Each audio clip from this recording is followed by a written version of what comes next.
the principal figure, the instigator in this fraudulent and corrupt venture.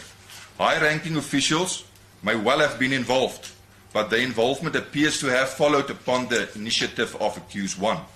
Although the law permits the counts to be taken together for the purpose of sentence, to do so, in taking all 7 counts together for the purpose of sentence, as agreed, may cause an imbalance, and as a result, an unjust sentence. Therefore, my earlier specific reference to the serious nature of the offences of corruption and money laundering. The National Prosecuting Authority and the accused set out circumstances they view as substantial and compelling, which may move the court to consider a sentence outside those preferred under minimum sentence legislation. These are recorded in Exhibit D, paragraph G, on page 16. Section 105A, subsection 7B, Roman 2 of the Criminal Procedure Act requires that the court must have due regard to prescribed minimum sentences governed by Act 105 of 1997, even at considering whether a plea and sentence agreement is just. On the count of fraud, a period of 15 years imprisonment is ordained. I have duly considered the submissions by the National Prosecuting Authority and the accused, and in applying the principle laid down in S v. Malgas 2002-2 SA 1222 Supreme Court of Appeal, I find that where minimum sentence legislation applies, substantial and compelling circumstances do exist.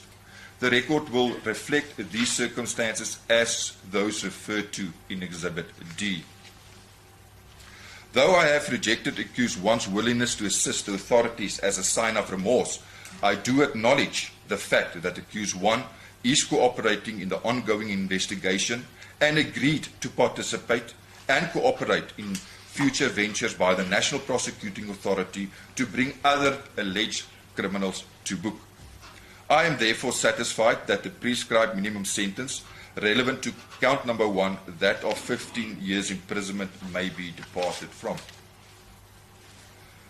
Limited information pertaining accused 2 and 3's financial position, whether they are still active companies or dormant, etc., was put before me.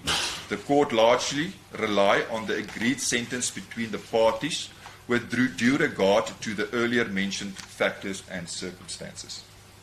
Considering the objectives of Section 105A, the evidence placed before me, and the cumulative effect of sentences, I find that the following to be a just sentence. It must be noted the accused is not sentenced to this. It is now, following the court's reading out of what the court views as just, for the parties to consider whether indeed they agree with the court.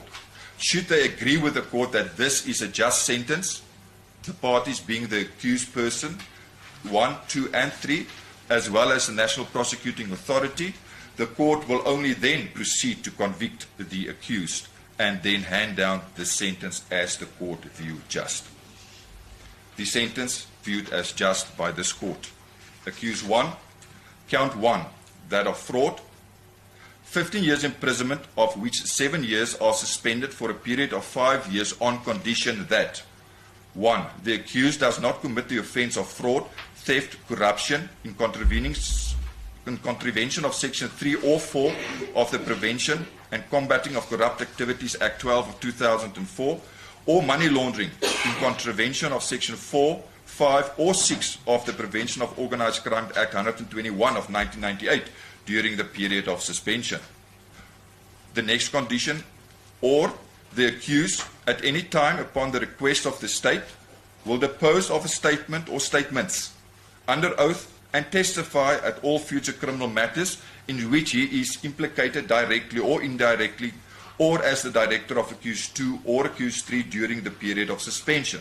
The next condition, or the accused must testify frankly and honestly without withholding any testimony about his involvement in any other person's involvement in all such criminal matters, even where such testimony implicates him in the commission of criminal offences as envisaged by Section 204 of the Criminal Procedure Act during the period of suspension. Or the accused may not refuse to testify in future proceedings or retract any of his formal statements to the investigators during the period of suspension. or the accused may not leave the Republic of South Africa during the period of suspension. Accused 1, counts 2, 3, and 4, those of corruption. The 3 counts are taken together for the purpose of sentence, and the accused 1 is sentenced to 10 years imprisonment, of which 8 years are to run concurrent with the sentence imposed on count number 1. Counts 5, 6, and 7, money laundering, in respect of accused 1. These counts are taken together for the purpose of sentence. 10 years imprisonment, of which 8 years are to run concurrent with the sentence imposed on count number 1. The net result is a period of 12 years imprisonment. In terms of section 1031 of Act 60 of 2000, the accused 1 remains unfit to possess a firearm. Accused 2, on count number 1, that of fraud, a fine of 1 million rand, wholly suspended for a period of 5 years on condition that the accused is not convicted of fraud or theft committed during the period of suspension.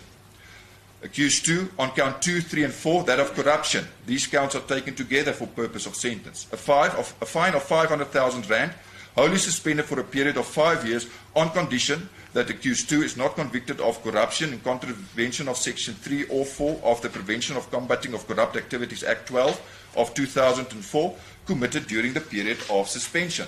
In respect of accused 2, counts 5, 6, and 7, that of money laundering, they are taken together for the purpose of sentence.